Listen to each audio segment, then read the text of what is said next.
Welcome back, Dennis and Callahan.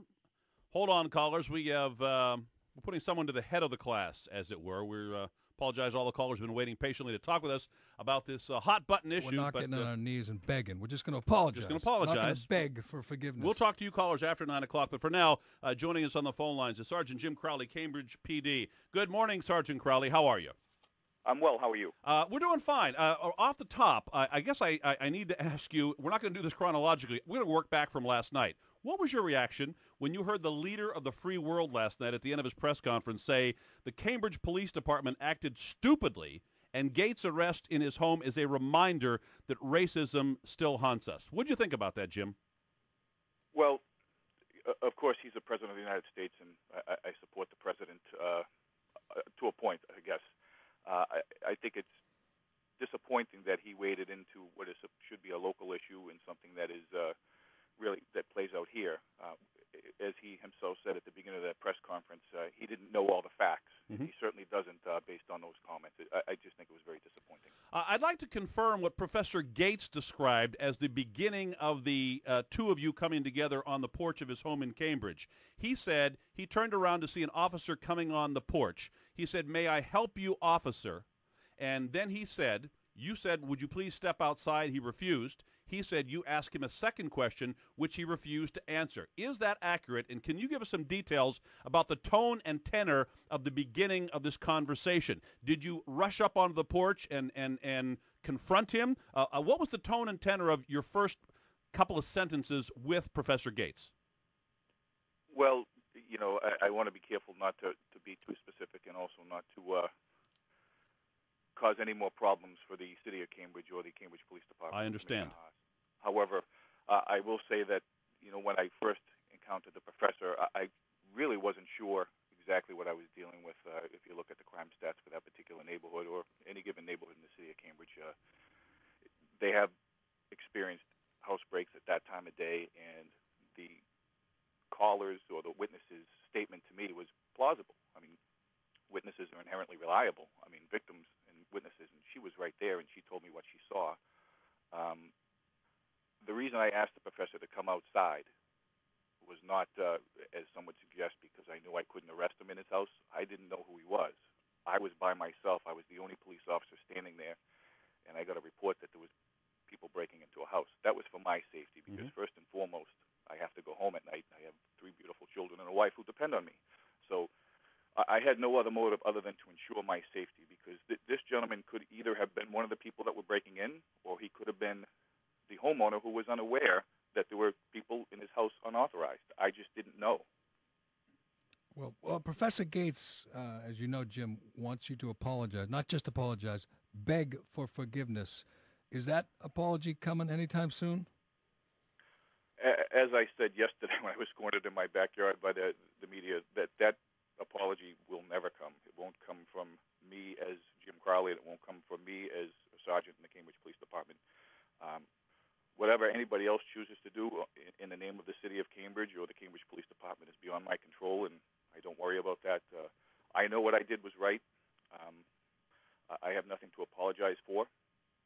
Did you make any mistakes? Did you do anything wrong? Did you cross any lines in your mind? Well, not only in my mind, we have a professional standards unit that conducted an inquiry right after this event, and I believe they canvassed the neighborhood and spoke with the caller and any other witnesses. And had I deviated from that which is acceptable and that which is a standard policy, then I would have been corrected for it. I would have been disciplined for it. Sergeant Cowley, when you said please step outside and he refused, he, by his own account, said you asked a second question which he refused to answer. Are you at liberty to tell us what that second question was that he said I'm not answering? Well, I suppose I am, because it is in the police report that was released. The second question is there anybody in the home with you? And again, my reasoning is not to get into his personal business, but he may not know that there are people that broke into his house. Mm-hmm. I wanted to know, is there anybody else here? Are you here by yourself?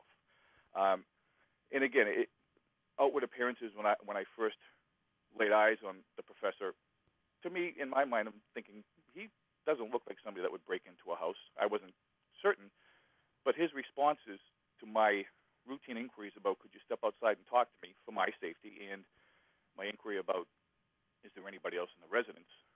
The way, not just what he said to me, but the tone in which he said it, just seemed very peculiar. Even more so now that I know how educated he is. At what point did he seem irritated or agitated to you? After you ask him if is there someone else in the house, or even before that?